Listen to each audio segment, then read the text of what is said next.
Bonjour les amis, bonjour à tous. J'espère que vous êtes prêts, que vos lanternes sont allumées, car pour cet épisode, nous allons faire un bond dans le passé et nous plonger dans les couloirs sombres et mystérieux d'un monastère en 1624, sous le règne de Louis XIII et de son célèbre Premier ministre, le cardinal de Richelieu, et plus précisément dans la petite ville de Loudun, au cœur du Poitou. C'est une histoire entre spiritualité et manipulation politique, entre Dieu, le diable et le roi. Dans les ruelles sombres et silencieuses de Loudun, quand la nuit tombe et que la ville se retire dans ses pierres anciennes, il est un souffle que l'on entend parfois, un souffle venu de très loin. Un souffle que certains appellent les passés. D'autres, plus prudents, préfèrent ne pas les nommer du tout. Les passés, des traces, dit-on, qu'ont laissé les siècles sur cette ville. Aujourd'hui, nous allons traverser ensemble ces ombres, ces bruits, ce mystère, cette histoire, ces fragments de mémoire qui entrent encore Loudun. Ce soir, je vous emmène dans un voyage où l'histoire flirte avec le mystère, où les voix du passé se mêlent à celles du présent. Loudun est une ville ancienne, posée comme un promontoire au cœur du Poitou, les yeux tournés à la fois vers la Loire et vers les plaines de l'Anjou. Elle semble calme aujourd'hui, presque endormie. Mais ceux qui connaissent un peu son histoire savent qu'elle fut tout sauf paisible. Car Loudun a connu la peste, les guerres religieuses, les épidémies, les procès et surtout les possessions. Car oui, Loudun est une ville où, dit-on, les frontières entre le visible et l'invisible se sont autrefois fissurées. Les habitants parlent parfois des endroits chargés, des lieux où l'on ressent comme un frisson, un poids, une présence. Ce sont les passés, les traces laissées par des événements si intenses, si violents ou si mystérieux, qu'ils semblent avoir imprimé toute leur énergie même dans l'air. Les vieilles pierres, on le répète souvent, ont une mémoire. À Loudun, cette phrase n'a rien d'une métaphore poétique, c'est une mise en garde. Et pour comprendre les passés, il faut remonter au XVIIe siècle, à une époque où Loudun était une ville religieuse, hérissée de clochers et rythmée par la vie des couvents et des processions. Au cœur de la ville se trouvait le couvent des Ursulines, un lieu calme en apparence, mais où, en 1617, tout a basculé. Car dans les murs d'un couvent de jeunes Ursulines, quelque chose se prépare. Des murmures, des cris, des corps qui se tordent. Les religieuses disent être tourmentées par le démon. En quelques semaines, l'affaire prend une ampleur inimaginable. Le curé de la ville, Urbain Grandier, est accusé de sorcellerie, des exorcismes publics, des scènes d'hystérie et un bûcher qui marquera l'histoire de France. Était-ce le diable ou bien le fruit d'un esprit humain bien plus redoutable? C'est ce que nous allons essayer de découvrir. Donc au début du XVIIe siècle, la France sort à peine des guerres de religion, les superstitions sont fortes, la peur du diable omniprésente, le pouvoir spirituel et le pouvoir politique s'entremêlent. Loudun, c'est une petite cité fortifiée du Poitou, était connue alors pour ses querelles religieuses, catholiques contre protestants, clergé contre bourgeoisie. Et c'est dans ce climat de tension et de ferveur que les Ursulines s'installent avec leur tête, Jeanne des Anges, une jeune supérieure pieuse, fragile, souffrant d'une anomalie physique est marqué par une santé nerveuse instable ainsi que profond désir de reconnaissance spirituelle. Tout commence par des cauchemars, des visions nocturnes, des apparitions d'un homme séduisant qui les visite dans son sommeil. Puis les cris se multiplient. Les sœurs tombent au sol, se contorsionnent, parlent en langue inconnue, hurlent le nom de Dieu et disent sentir un feu intérieur, une présence étrangère. Rapidement, on parle de possession démoniaque. Et toutes désignent le même homme, Urbain Grandier, le prêtre de la paroisse Saint-Pierre-du-Marché. Urbain Grandier est un personnage hors du commun. Jeune, cultivé, brillant orateur, il attire les femmes et dérange les puissants. Il a refusé de se soumettre à l'autorité du cardinal de Richelieu et s'est fait de nombreux ennemis. Les rumeurs courent. Il aurait eu des relations avec plusieurs femmes de la noblesse locale. Il aurait même refusé les avances de Jeanne des Anges. Blessée dans son orgueil, la mère supérieure l'accuse alors publiquement d'avoir envoyé des démons dans le couvent pour la tourmenter. Le scandale éclate. Dans une France où la foi justifie tout, le diable devient une arme politique redoutable. Les exorcismes deviennent de véritables spectacles. Des centaines de curieux viennent voir ces femmes tordues de convulsions, leur visage déformé par la douleur, leur voix criant des noms des démons. Les prêtres les interrogent publiquement. Chaque mot, chaque cri semble confirmer la présence du diable. Jeanne des Anges joue un rôle central. Elle se dit possédée par plusieurs démons à la fois et affirme que seul Urbain Grandier peut les chasser ou les nourrir. L'affaire devient politique. Les représentants du roi et de Richelieu interviennent. Loudun devient le théâtre d'un combat spirituel autant qu'un procès d'opinion. Grandier est arrêté, accusé d'avoir pactisé avec le diable.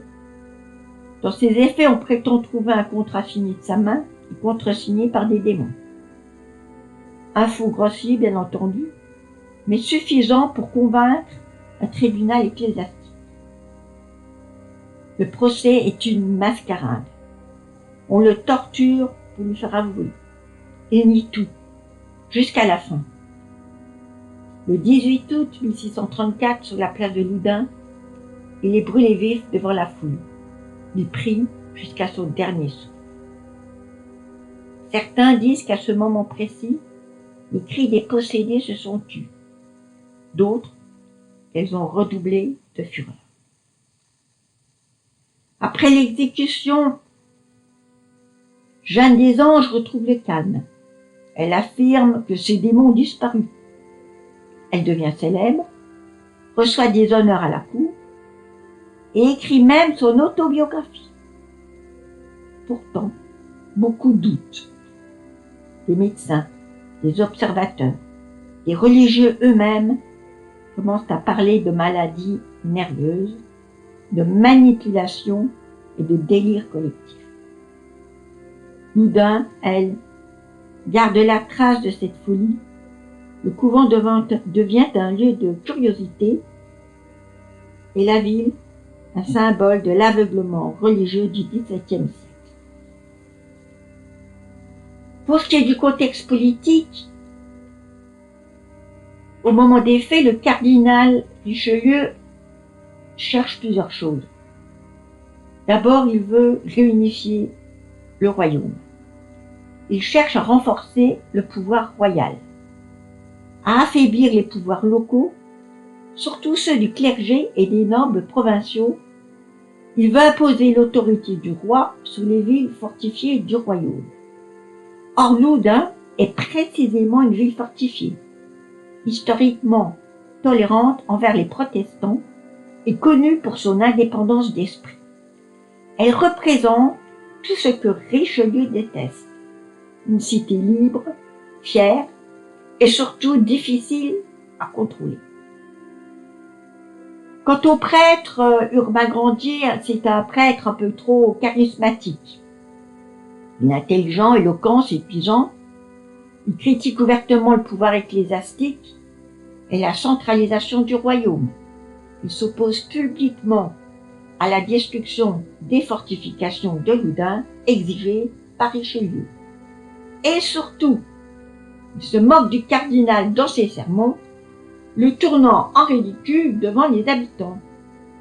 En clair, Grandier devient un symbole de résistance locale à l'autorité du ministre du roi.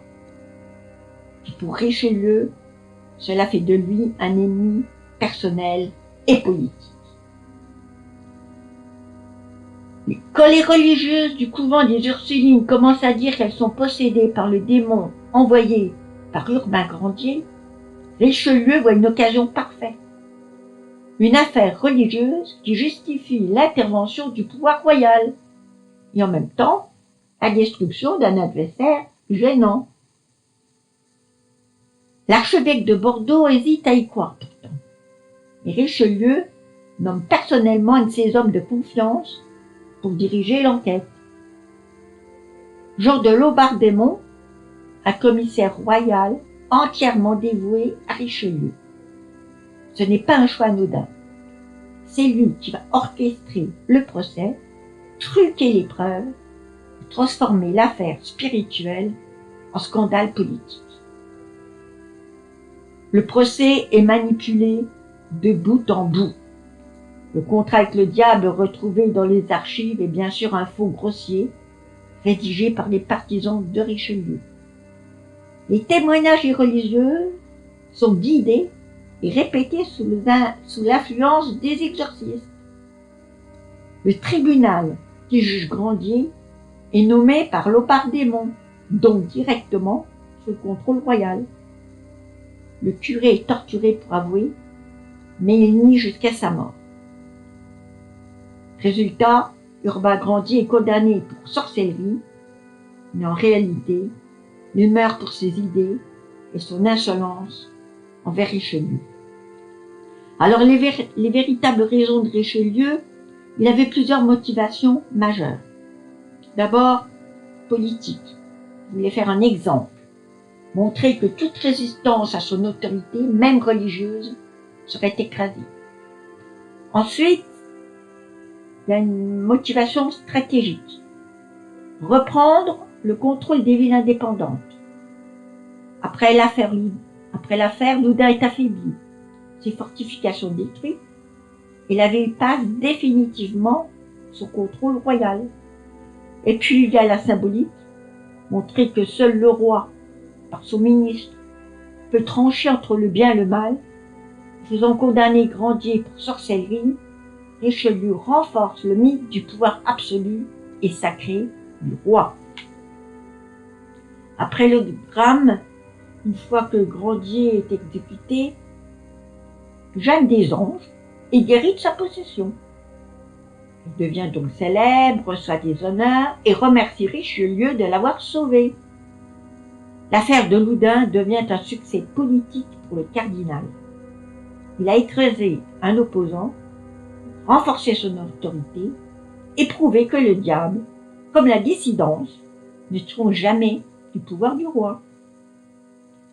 Alors bien sûr, c'est une mise en scène du pouvoir. Avec le recul, toute l'hypothèse, tout l'épisode apparaît comme les pièces d'un théâtre politique où les démons réels pour le peuple